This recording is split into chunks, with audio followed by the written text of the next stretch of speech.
Olá, minhas divas e divos do axé, tudo bem, meus amores?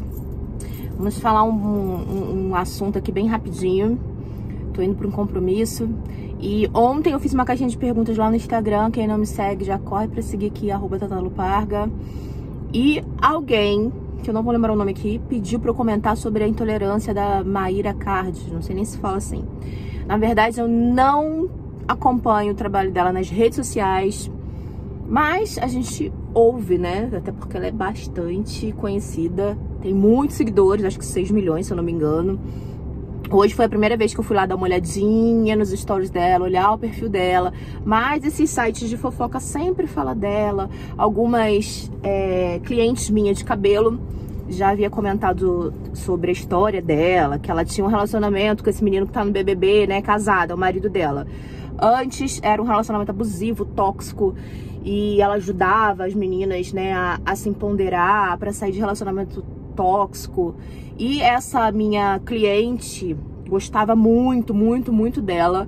E meio que se decepcionou porque ela pregou uma coisa e de repente apagou tudo, sumiu e voltou, se eu não me engano, como se nada tivesse acontecido. Perdoou não sei quantas traições do marido, né? E ela fez uma declaração, se eu não me engano, essa semana, porque o marido está no BBB. Eu não acompanho BBB. Pensa numa pessoa desatualizada. Sou eu mesma. Mas o comentário que ela fez, que eu vou colocar aqui pra vocês, aqui ó, no cantinho, sobre o marido dela, né? Parece que ela já deu um depoimento falando que ela perdoou as 16 traições, porque agora ele é um novo homem. Aquela história toda, né? E pelo que eu entendi, eles agora são cristãos, evangélicos, não sei o que. Mas ela fez um comentário muito infeliz, dizendo que o marido dela frequentava uma religião da onde tinha entidades, que ele fazia rituais e que ele não era regido por Deus. Como vocês leram aqui, eu não vou lembrar porque eu não tô com a frase exata na mão, né? Mas vocês entenderam o contexto da história. Então parece que ela fez um comentário dizendo que a nossa religião, as entidades, né, que a gente já entendeu muito bem do que se trata, ele não tinha a vida regida por Deus, não tinha o direcionamento de Deus, não vivia com Deus. E essa questão, gente, que eu quero colocar pra vocês, o que ela faz ou deixa de fazer, isso é um problema dela, acompanha quem gosta, mas essas falas, né, de pessoas conhecidas, de pessoas que têm um público muito alto, e acaba difamando, né? Falando mal da nossa religião. E não sei se é intolerância. Acho que sim. Ignorância? Acho que sim. Porque antes ele não conhecia Deus quando ele frequentava esse tipo de religião, né? E hoje eles tiveram um encontro com Deus, porque eu olhei nos stories dela hoje tinha reunião cantando louvores na casa dela, tipo uma célula da qual eu frequentava. Bom, gente, falar desse assunto é muito sério, é muito importante, porque a gente percebe que essa história não muda nunca. Pra quem tá chegando aqui a primeira vez pelo título, de repente quer entender mais ou menos por que eu tô colocando esse assunto. Hoje eu sou umbandista, apenas 4 anos umbandista, e fui evangélica há 32 anos, desde quando eu era criancinha, praticante, tá, gente? Então, assim, claro que eu dava minhas puladinhas no mundo, porque eu não sou perfeita na minha adolescência, mas eu fui uma pessoa que vivenciei tudo da igreja, tinha compromissos e passei por algumas doutrinas. Quem quiser entender melhor sobre a minha história, dá uma rodada aí no canal, quem já tá acostumado aqui já sabe muito bem. Mas, o que eu queria colocar isso pra vocês é que, de fato, a religião da qual ela tá hoje, que eu fui, é uma religião que ela prega isso, de que o Deus só está na religião deles, né? Fica muito repetitivo ficar falando isso sempre aqui, mas esse assunto parece que não evolui, né? Parece que não entendem que Deus também faz parte de outras religiões. E eu aqui, Tatá, sou uma pessoa que vivenciei isso lá do outro lado e também reproduzi esses discursos. Hoje, nos meus stories, alguém me perguntou assim: Tatá, qual foi a sua mudança depois pra Umbanda? Como você passou a olhar o mundo? Eu passei a olhar com os meus próprios olhos, eu passei a ser eu. Porque do outro lado a gente reproduz coisas sem pensar. sem avaliar, sem entender. E eu fui uma das pessoas que reproduzia isso, que o Deus só estava lá nessa religião. E eu me arrependo muito, porque quando eu me deparei com a religião de Umbanda, foi aonde eu tive o verdadeiro encontro com Deus. E foi um encontro comigo. Hoje, eu consigo pensar com a minha cabeça. Eu consigo tomar decisões por mim mesma. Eu entendi o que é o livre-arbítrio na religião de Umbanda. Eu entendi a lei do retorno. Eu entendi que a gente faz, a gente planta, a gente colhe.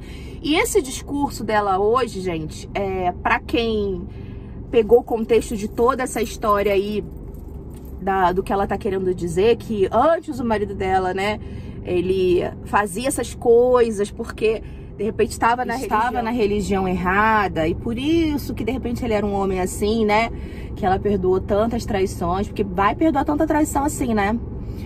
Eu passei por algumas traições e não aguentei tanto, mas enfim, ela diz que tem um diferencial, enfim, isso não é um problema dela.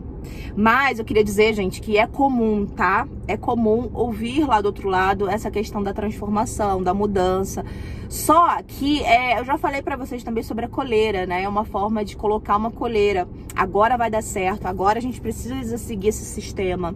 E fala-se tanto de livre-arbítrio, de liberdade, verdadeiramente serei livre. Não, você vai ficar preso àquele sistema e aí, de repente, o casamento dá certo. Né? De repente o casamento da pessoa funciona, de repente anda e de repente não tem mais a tal da traição, porque a pessoa que trai 16 vezes e volta, não é porque é amor, né? Tem alguma coisa, não sei o que, também não me interessa. Mas essa questão da religião, só para finalizar, como eu vim de lá, eu vou colocar uma questão assim que me veio na cabeça quando eu desci pra entrar no carro, pra gente, né? Nem tinha programado esse vídeo aqui, mas tá saindo assim. E a questão do corpo, né? Da fraqueza, de repente sexual, do corpo. Gente, eu já ouvi em púlpitos, em igrejas assim bem tradicionais, se eu não me engano era Assembleia de Deus. Já ouvi diversas vezes as pessoas que usam roupão, aquela roupa, né? Aquela roupa comprida. E eu entendo a filosofia de algumas pessoas que precisam estar nessa coleira. Essas roupas que essas pessoas usam dessa determinada doutrina, né, da religião, porque elas têm fraqueza com a carne, digamos assim, a fraqueza de prostituição, de sexo ilícito, de repente, para eles, né? Enfim, diversos testemunhos eu já ouvi que precisam estar com essa roupa para não cair em tentação, tanto os homens quanto as mulheres. Então, esse não é o verdadeiro livre-arbítrio, essa não é a verdadeira transformação, é podar a pessoa de alguma forma, criando uma expectativa errada, né? Mas o que me chocou muito, né, o que mais me incomodou nessa fala é que ele não tinha a vida dele baseada em Deus, por conta de seguir a religião, né? Rituais, entidades. E é muito triste porque a gente ainda ouve esse tipo de comentário, de preconceito. Eu vim de lá, e se você é daí desse lado e tá assistindo esse vídeo de alguma forma de curiosidade, entenda que a nossa religião não é uma religião do demônio, não é uma religião que faz o mal, não é uma religião que faz alguma coisa contra os princípios de Deus. Tanto os orixás, que são divindades, são manifestação de Deus aqui na Terra, de alguma forma, né? Para quem entende, tem a mesma visão que eu. As entidades são espíritos de luz. Assim como dentro da igreja tem a revelação, tem o Espírito Santo que fala. As entidades, elas prestam contas ao nosso Pai Maior. Presta contas a Deus. Então, antes de falar, que eu acredito que, assim, é muito difícil dela não ter conhecido a religião, né?